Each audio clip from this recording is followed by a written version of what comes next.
Hi guys, welcome back to my channel. So today we will be discussing Ministry of Education. जैसे कि आप सभी जानते हो कि अब ministry of human resource development ministry of education बन गया है, राइट। तो ये आज ही रिफॉर्म हुआ है, आपको पता ही है। तो हम लोग लास्ट में पूरी वेबसाइट भी देखेंगे कि मिनिस्ट्री ऑफ एजुकेशन की वेबसाइट कैसे रिफॉर्म हुई है, क्या क्या चेंजेस हैं।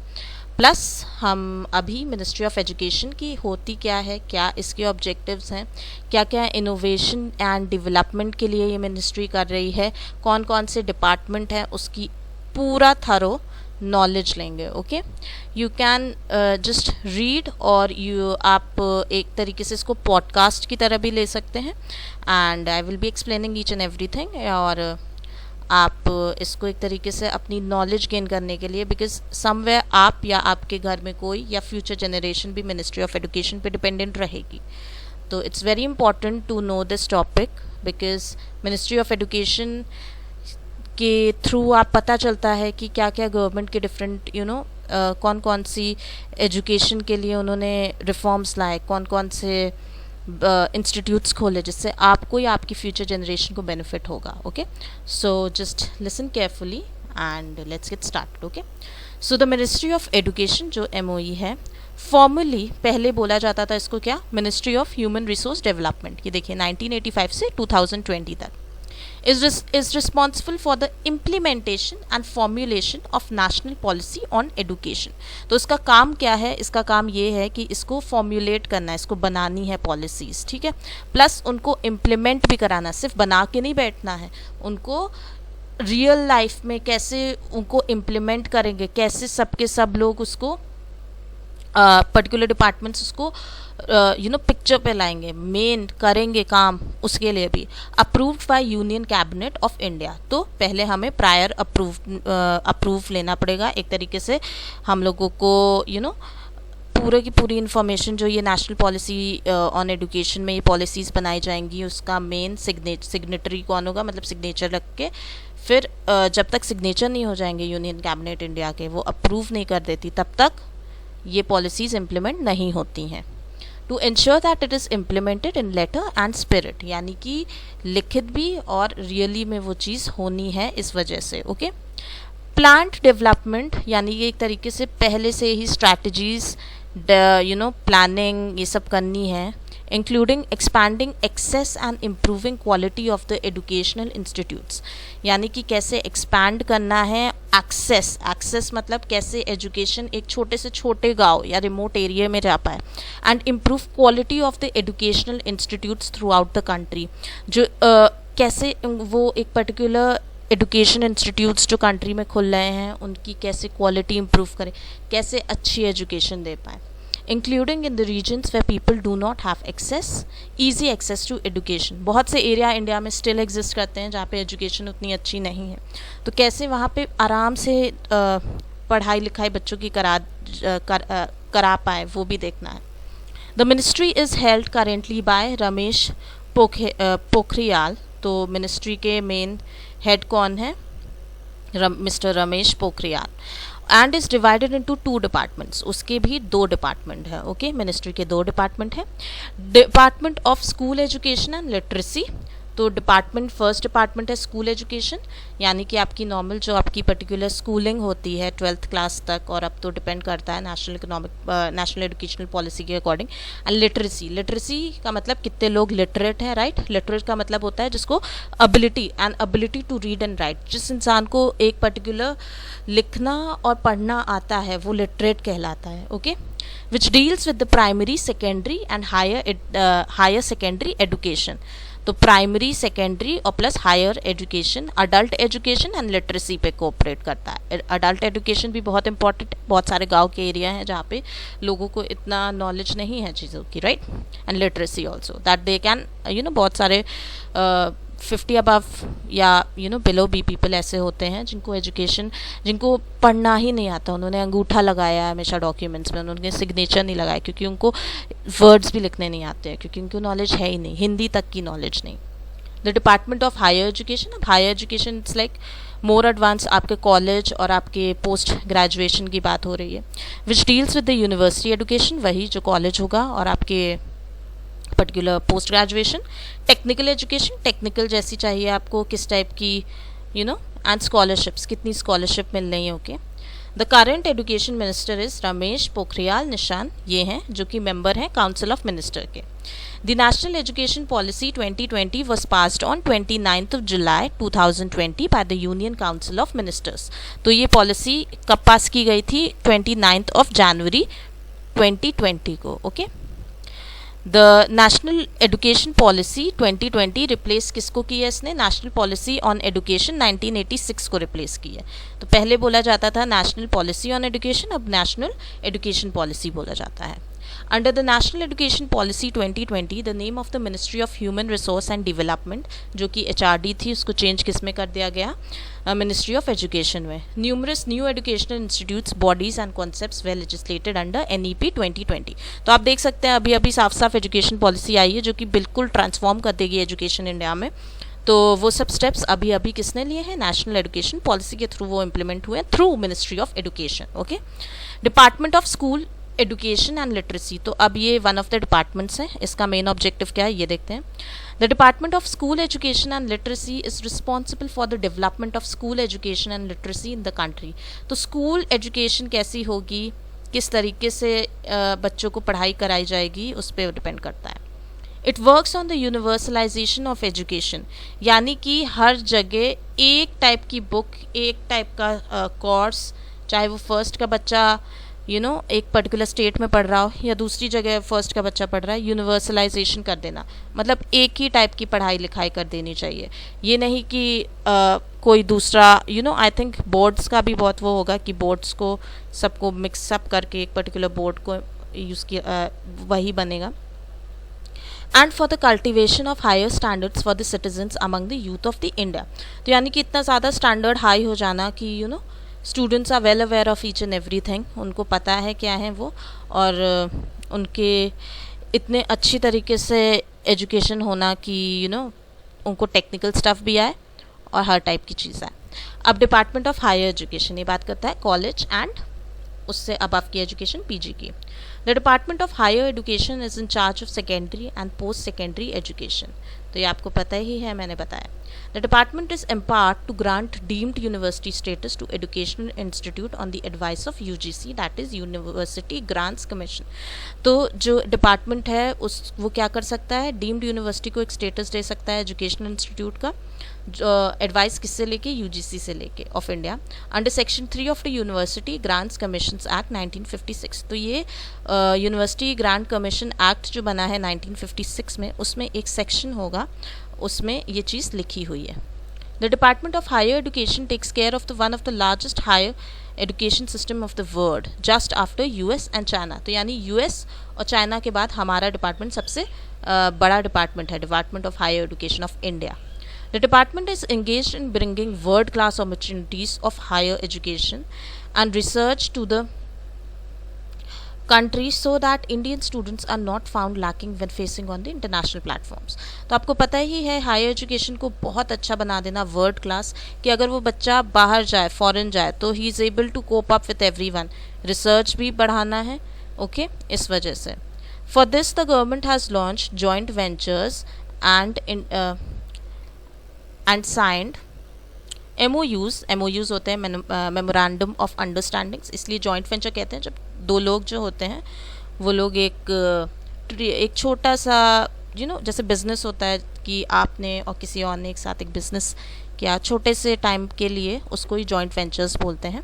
And MOUs memorandum of understanding होती है. डिफरेंट यूनिवर्सिटीज़, डिफरेंट कंट्रीज़ की डिफरेंट यूनिवर्सिटीज़ के साथ एक तरीके से उन लोगों की कॉलेज में हमारे स्टूडेंट्स को एक थोड़ा सा पोर्शन देना कि इतने परसेंटेज हम आप इंडियंस आपके यहाँ सीट ले सकते हैं. तो MOUs उसी के लिए होते हैं, राइट. या फिर वहाँ के टीचर्स यहाँ के पढ़ा के उनको कुछ नॉलेज दे सकें. Okay. To help the Indian students benefit from the word opinion, यानी कि वर्ल्ड क्लास नॉलेज को एनहांस करने के लिए इंडियंस की डिपार्टमेंट ऑफ हायर एजुकेशन बहुत सारे काम करते हैं.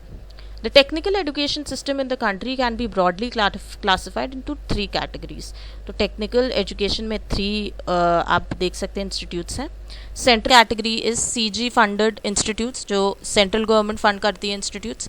Second है आपके state government या state funded institutes या फिर self finance institutes जो state करती है.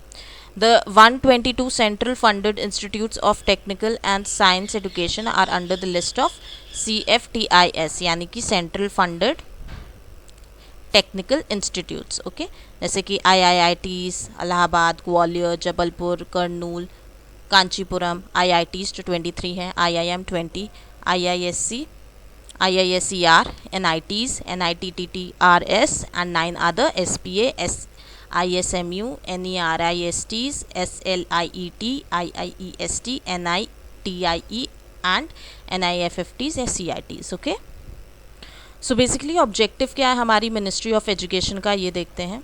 बहुत सारे ऑब्जेक्टिव्स हैं, I guess it's like 5 objectives.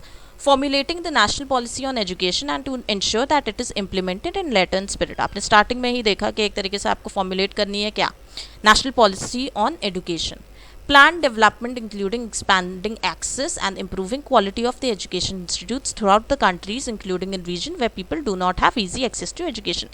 ये भी आपने देखा था स्टार्टिंग में ही कि जहाँ जहाँ बच्चे बिल्कुल भी उनको एक्सेस नहीं है एजुकेशन का, उनको नहीं पता है कि कैसे स्कूल्स तक नहीं होंगे वहाँ पे, तो वहाँ तक भी आप स्कूल ले जाइए, ये इम्पोर्टेंस है.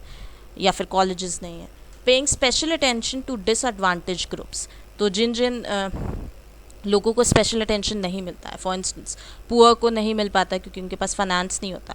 फीमेल्स को मोस्टली नहीं मिल पाता है बिकॉज समवेयर फीमेल्स को घर में रहने की ही बोला जाता है, लेकिन आजकल तो अपलिफ्टमेंट है विमेन का सोसाइटी में.